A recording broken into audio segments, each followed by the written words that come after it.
In life, it must be now. I'm here, I just want this. And I'm trying to talk to him. I'm trying to keep in contact with him because I've been wanting to have a conversation with him for a long time.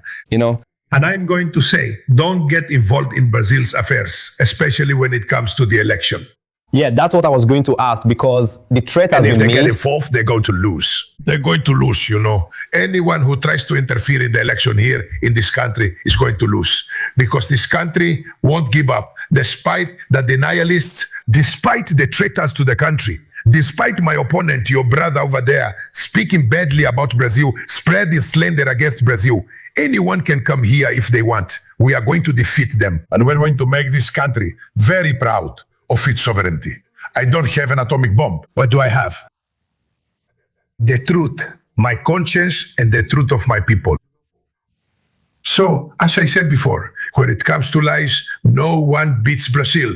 And I'm going to beat the United States on the narrative front. A 6.2 million reais mention in Lago Sul made Flávio's assets skyrocket. For those who don't know, the United narrative, and I will beat the United States with the narrative. And this mention of Flávio's made his assets grow, become much more inflated. His assets grew by 370% between 2018 and 2026, according to the statements he made to the Superior Electoral Court.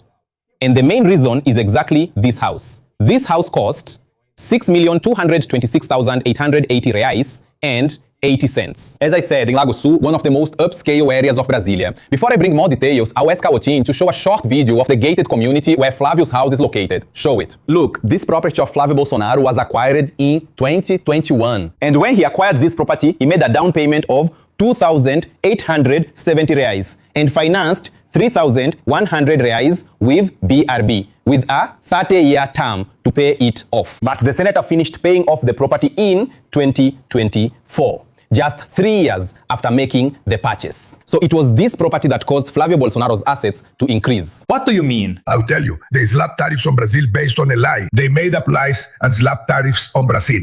Now, about the slapping tariffs on Brazil, when they talk about labor, that we buy things made with the slave labor from other countries, it's actually an attack on China. We don't take care of deforestation. I went to INPE last week and went to São José dos Campos and took a picture of a chart showing that Brazil had the lowest deforestation in the country's history. And that happened now in these past 2.5 years. I took a picture and said, let's send it to my friend Trump. So I treat them well. Trump has treated me very well. I treat him with a lot of respect. When I met Trump for the first time, I said, Trump, we're two 80-year-old young men. We govern the two largest democracies in our part of the world, in our hemisphere. We have to convey to others the idea of seriousness, calmness. We can't keep creating confusion. That's the kind of relationship I want to have with you. Eye to eye, saying you're going to slap tariffs on Brazil because you have a trade deficit, it's a lie. It's a lie to you because in the last 15 years, Americans have had a surplus of $415 billion in trade. Even so, they are still out there. Isn't that right, President? So I heard they wanted to send 2 people here to study the voting machines. I study hard. We didn't issue visas for these people to come to Brazil. Now they want me to hastily, accept his ambassador's credentials. Now, only after the elections. Because if the United States ambassador is important in Brazil, why did they wait a year and 6? Well, they sent the ambassador here and now they want to send him. So 45 days before the elections? On the afternoon of the war, Pete Hegseth said that the American government does indeed plan ground attacks against drug traffickers in Latin America. This announcement was made during joint training exercises in Panama conducted between the United States and 18 other countries. Here, the Secretary of War, Pete Hegseth, also stated that these operations could take place, mind you, wherever drug trafficking groups operate. This is a topic for Bettina Anton, who is arriving here at the Conexão studio in São Paulo. Bettina, welcome. What can we expect from this statement by the United States Secretary of War, who is quite a big talker, right?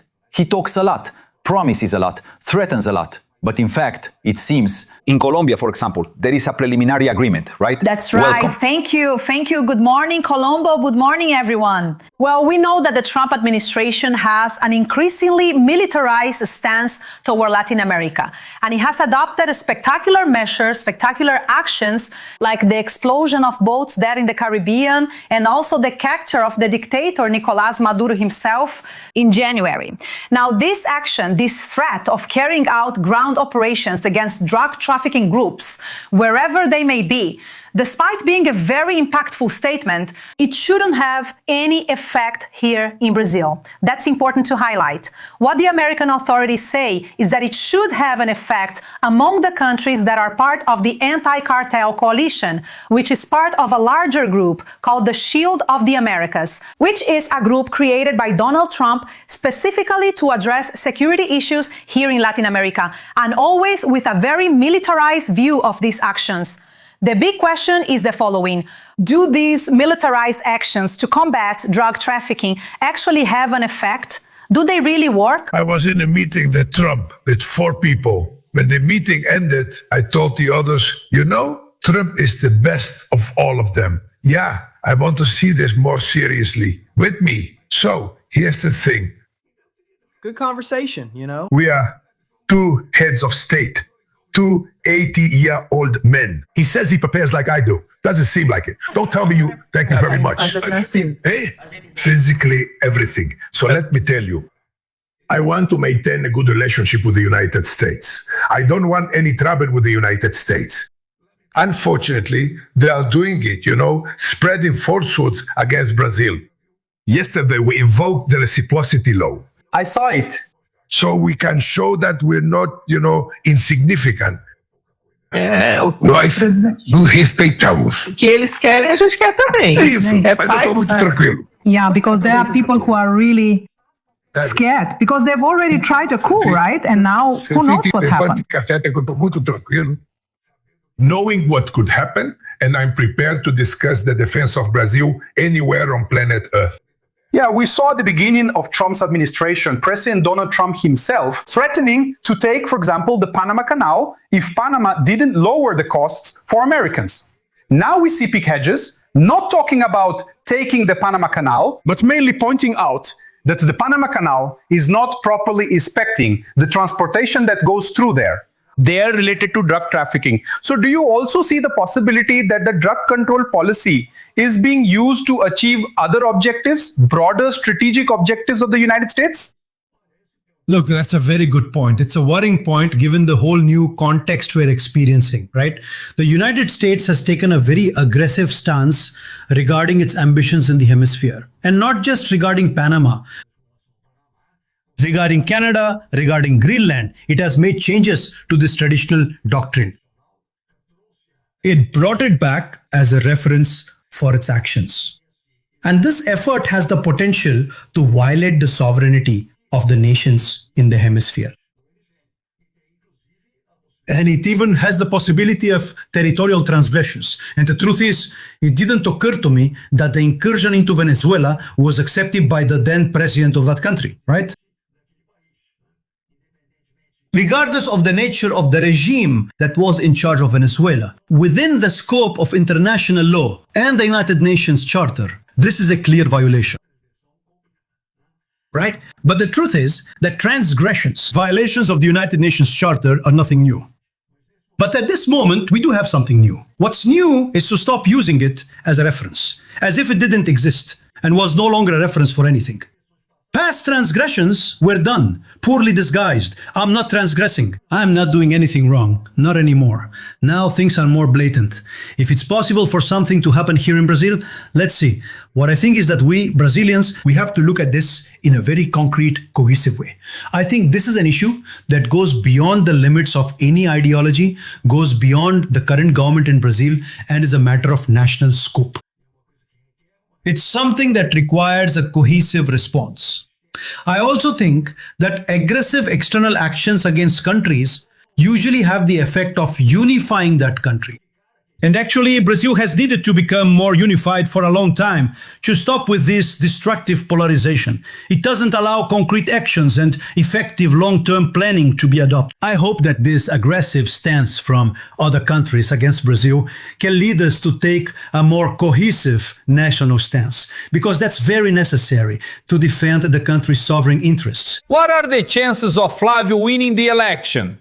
This question was asked yesterday by business people gathered with Kassab in São Paulo, and Bruno is going to tell us. Kassab's assessment of Flávio's candidacy isn't the best. And keep in mind that Kassab is a veteran when it comes to analyzing and reading the political landscape, right, Bruno? Yeah, Rodrigo, it's like that saying, when you see the Centrão distancing themselves from Flávio, it's because they know something that we, regular people, don't know. Well, the president of the PSG, Gilberto Kassab, came out publicly to talk about Flávio's situation with the Centrão parties. In other words, to give an honest opinion from someone who is actually inside the negotiations. At a meeting with business people in Higienópolis, São Paulo, which also included Ronaldo Caiado. Kassab said the following, quote, "I disagree that the centrist parties are neutral. I think they're with Lula. For 2 years, I've been participating in elections. You know my reputation for getting it right. I can tell you that Flávio's chances of getting elected are zero. There's no chance at all, Rodrigo." So, in other words, he said there was zero chance for Flávio to win the election, said Gilberto Kassab. We need to pay a little attention, because this is analysis, yes. He was meeting in private, reading the political landscape for businessmen, for people who can put money into the campaign, people from the financial market, etc. He's doing the analysis, and it's true that he's usually right in his analysis.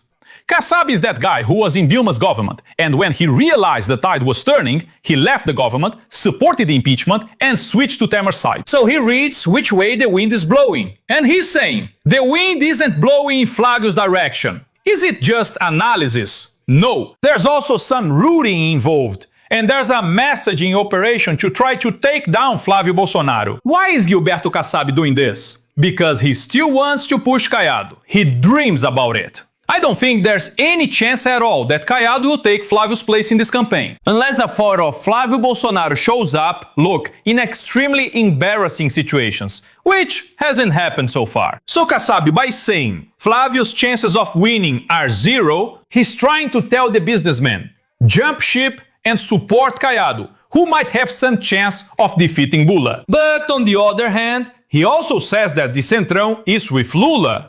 So he indicates that his first choice is Caiado and second, Lula, not Flávio. He indicates to the group, to the businessman, in the second round, I will officially remain neutral, but maybe I'll even side more with Lula than with Flávio.